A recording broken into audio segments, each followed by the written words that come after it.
Hey everyone, RogueGold here. Welcome back to the Division 2. And today, the Division 2 team went live one final time before the new year to talk about the winter event that is kicking off within the game tomorrow. So, as per usual, I watched, took my notes, and I want to pass along to you all of the important information that you need to know. Keep an eye out later on today as I plan to release another video going over the patch notes for tomorrow's update, assuming we get some. And then come tomorrow, when this all launches, I'm going to be streaming the event right here on YouTube. I'll also be releasing a full guide with in-game, visuals and examples. But today's video should give you a pretty good preview of what to expect in this year's event. So, let's just get right to it. We were joined in this stream by Leo and Anais, our two community developers on the game, and once again, here to talk about all things Winter 2025. They started off by quickly talking about what had happened in the last week or so with Survive Fest. They wanted to thank everybody for joining in the first part of the event that took place last week. You may have seen my video talking about how the event got delayed and postponed due to some connection issues across PC and Xbox. They noted that the PC issues should be fixed by now, whereas the Xbox ones are still in progress, so if you want to at least play the Division 1, you still can. However, they noted that the resumption of the event is going to be later on in January, but importantly, all progress made from the first part of the event before they delayed it will carry over to the next. If you were only halfway through your extractions, you can jump back in, do the rest, and you'll get your credit. So that was everything on Survive Fest before they then fully dove into the winter event. They started off by playing the teaser that we already took a look at in a previous video when it was posted on social media, but the important information to know right off the top is that this event runs from tomorrow, December 16th, through January 6th of next year, so you'll have a bit of time to jump in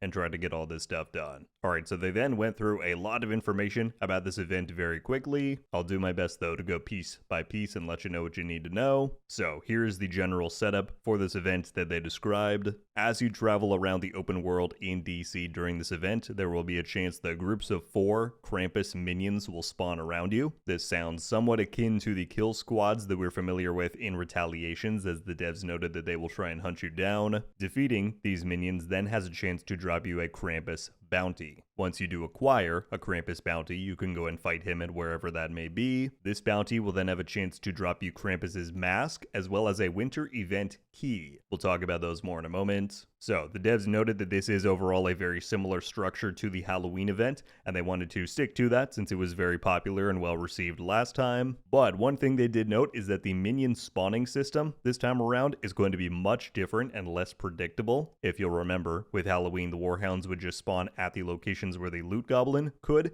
and that made for a very kind of repetitive structure. But they said that this should be much more dynamic, keep you on your toes. I'm curious to see how that plays out. They then moved on to talk about what is probably the biggest change here compared to the Halloween event, and that is the event vendor. So they didn't say where, but somewhere there's going to be a vendor where you can go and collect one of 3 total caches. Now, to buy and unlock these caches, you're going to need winter event keys. They noted 3 distinct ways that you can get these keys.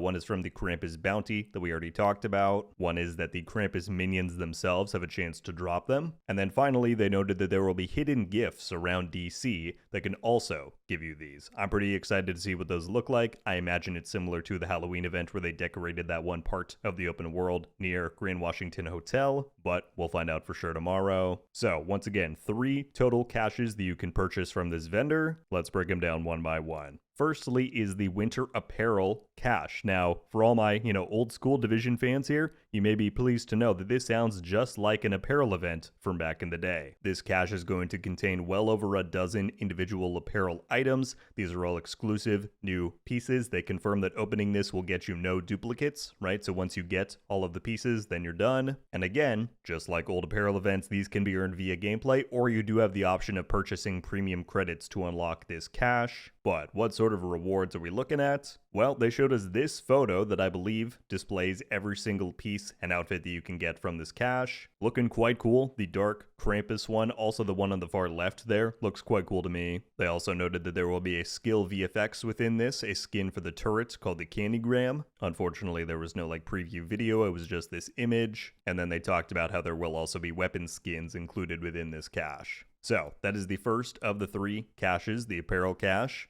Then there will also be the gameplay cache, and this contains rare named items, exclusive exotics, and more. Pretty much it sounds very similar to the stretch goals caches that we're all familiar with from the stretch goals event at the end of every season. They did clarify that this can only be earned via gameplay, right? The only cache that you have the option to buy with premium credits is that apparel one, so this is earned 100% from gameplay and grinding. And among other items, this cache will contain things like the Lexington, the Turmoil. You also have those rarer chances to get exclusive exotics like the Eagle Bear, the Regulus, and more. And then we do have a new exclusive weapon this time around. It is called the Bell Ringer, which is a named MG5 LMG. It sounds though like this will be a completely normal LMG in terms of its stats and talent availability and all of that. They noted that the only difference with this is that while you fire the gun, you can hear bells ringing, as it's called the Bell Ringer. So there you go. That is our new sort of exclusive and gimmick item this time around. Finally, then we get to the Winter Community Cache. This is the third out of 3 total caches that could be purchased from the vendor, and they said that this one does not directly award you with items every single time. However, you instead have the option to donate keys to this cache, and it's sort of structured like a community goal,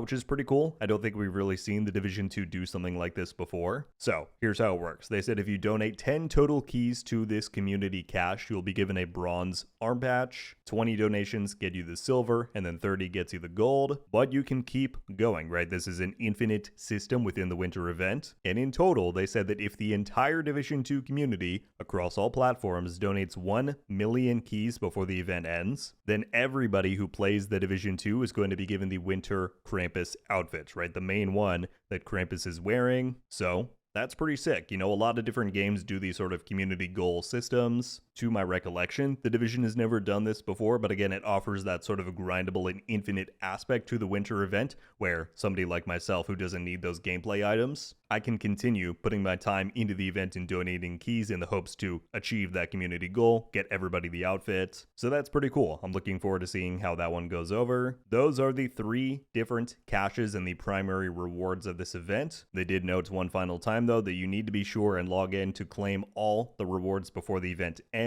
on January 6th, as after that date, they will no longer be available. So those were the major gameplay components and details about this winter event. After that, they just kind of went through a bunch of various topics in quick succession. For one, they confirmed that the menu screen will have a new look and music track, just like the Halloween event did. Also, just like last time, decorations have been placed in the various safe spaces across the game. The White House, the DC settlements, Brooklyn, Haven. They noted that there should also be different locations spread out across DC that are decorated, again, just like the Halloween event. They did note that decorative snow has been put within these spaces. You can see it falling from the sky in the various images and videos, but they made sure to clarify that this is decorative snow. It's not going to work like real snow. We have to wait until Survivors gets here to get that, but cool nonetheless. It'll be fun to stand in the White House and have that falling down. At this point, they were then briefly joined by Laura from the Bucharest studio. Again, this is the main support studio for the Division 2. She works as an environmental artist, and among other things is part of the team that works on the event decorations for the world. There wasn't anything terribly revealing given out during the section. She just talked a lot about her process in doing this, among other things, saying how lights are one of their most powerful tools when doing these decorations. So that was cool to get her input and insight. After this, though, Leo and Anais went over a few final details, including how the Jewel Mist mask is going to return for this event. This is the one that you need to reach floor 100 in the summit to claim. So long as you defeat the hunters once,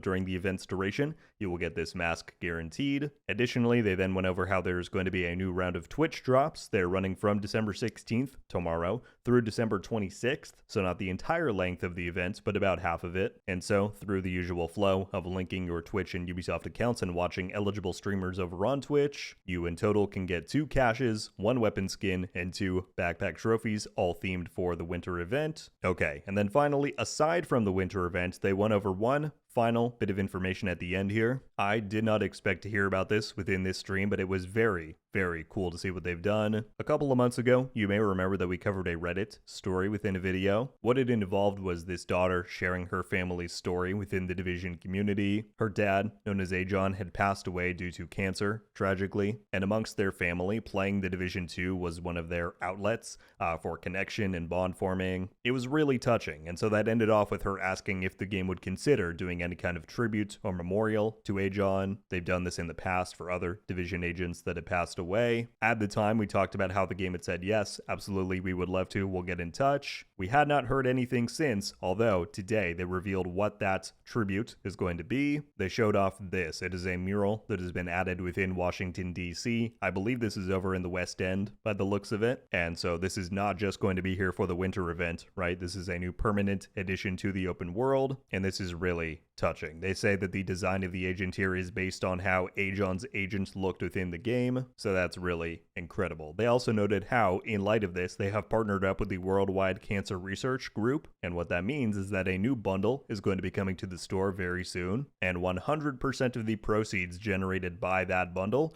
are going to go directly to the Cancer Research Group. To me, that sounds like a really amazing initiative, a great way to honor Ajon, and so they said that further details about that partnership and that bundle will be coming later this week.